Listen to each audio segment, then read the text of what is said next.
दोस्तों, पिछले एपिसोड में हमने कहा था कि पहले हम बात करेंगे किसी भी चालीसा या स्तुति में देवी या देव के रूप और गुणों की प्रशंसा क्यों की जाती है। दरअसल हम जब भक्ति करते हुए अपने आराध्य देव के रूप का वर्णन करते हैं तो उनकी एक छवि हमारे मन में, हमारे ध्यान में बन जाती है। इस तरह हमारा मन ही उस देव का मंदिर हो जाता है। उस छवि पर हमारा अच्छी तरह से ध्यान लगता है।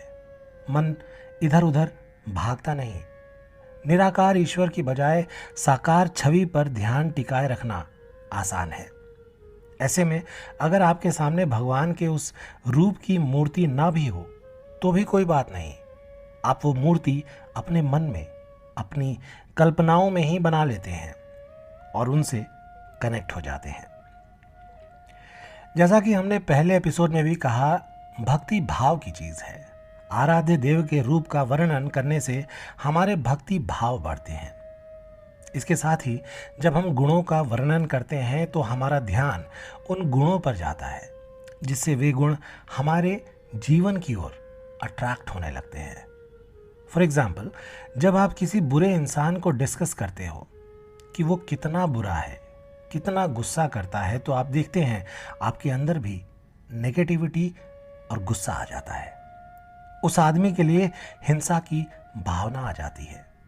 वहीं दूसरी ओर जब आप किसी अच्छे, नेक इंसान के बारे में चर्चा करते हैं तो आपका मन खुश होता है, पॉजिटिविटी महसूस होती है। आपका मन करता है आप भी वैसे ही बने।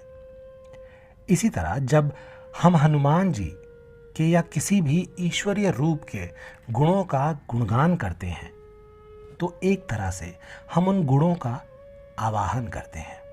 हम उन्हें अपनी ओर अट्रैक्ट करते हैं। इसलिए आपने महसूस किया होगा, हनुमान जी का नाम लेने भर से आपको एक पॉजिटिव एनर्जी, निडरता और शक्ति का आभास होता है, क्योंकि ये हनुमान जी के गुण हैं जिन्हें आप भी महसूस करते हैं।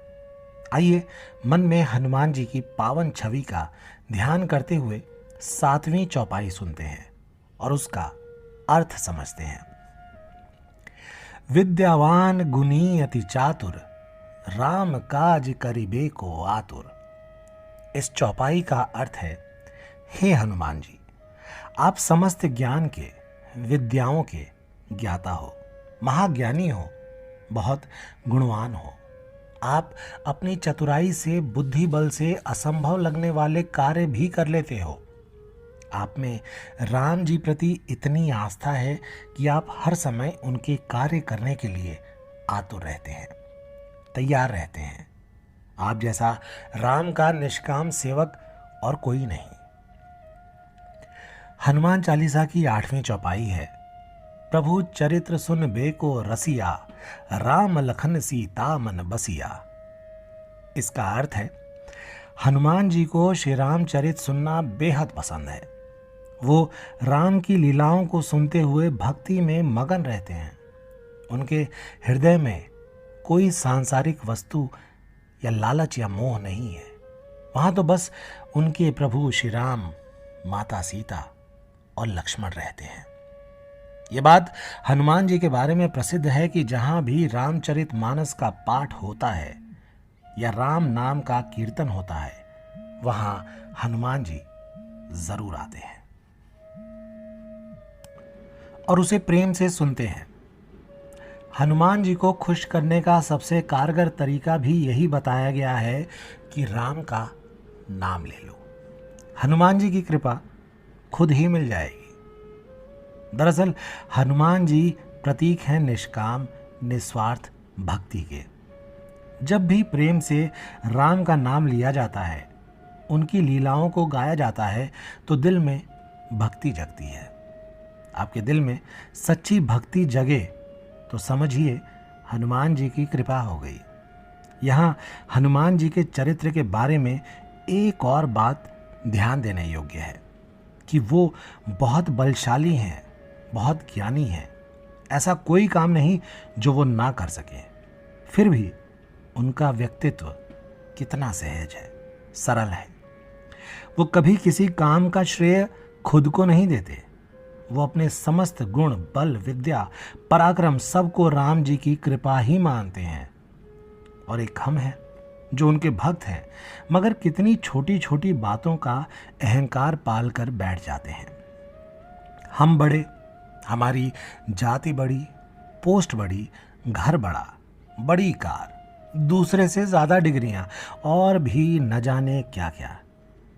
एक गुण आया नहीं और चढ़ जाते हैं 7वें आसमान पर। सुपीरियरिटी कॉम्प्लेक्स से घिर जाते हैं, दूसरों को हम छोटा मानने लगते हैं। पहले हम भगवान की चीज़ों की प्रार्थनाएं करते हैं और जब वो हमें मिल जाती हैं तो हम भगवान को भूल जाते हैं और हमें लगने लगता है कि ये तो हमारी मेहनत से हुआ है, हमारे जुगाड़, हमारी बुद्धि से मिला है। उस वक्त हमें याद करना चाहिए हनुमान जी के चरित्र को, जो समुद्र लांघने पर भी बोले इसमें मेरी कोई बड़ाई नहीं, ये तो श्री राम की कृपा का चमत्कार है। जब हमारा अहंकार ईश्वर के लिए इतना समर्पित होगा तब हम कह पाएंगे कि हम भक्त हैं। तो दोस्तों, अभी तक आपने हनुमान चालीसा की 8 चौपाइयाँ समझी जिनमें हनुमान जी के रूप और गुणों का वर्णन था। अब 9वीं चौपाई से हनुमान जी द्वारा किए गए महान कार्यों का वर्णन आरंभ होता है। 9वीं और 10वीं चौपाइयाँ इस प्रकार हैं। सूक्ष्म रूप धरी सिंह ही दिखावा, बिकट रूप धरी लंक जरावा, भीम रूप धरी असुर संहारे, रामचंद्र के काज संवारे। अर्थात, हे हनुमान जी, आपने अपना बहुत छोटा रूप धारण करके सीता जी को दिखलाया और भयंकर रूप करके लंका को जलाया। आपने भीम रूप धर यानी विकराल भयंकर रूप धारण करके राक्षसों को मारा और श्री रामचंद्र जी के उद्देश्यों को सफल कराया। ये चौपाइयाँ उस समय पर आधारित हैं जब हनुमान जी सीता जी की खोज में समुद्र पार कर रावण की नगरी लंका पहुंचे थे।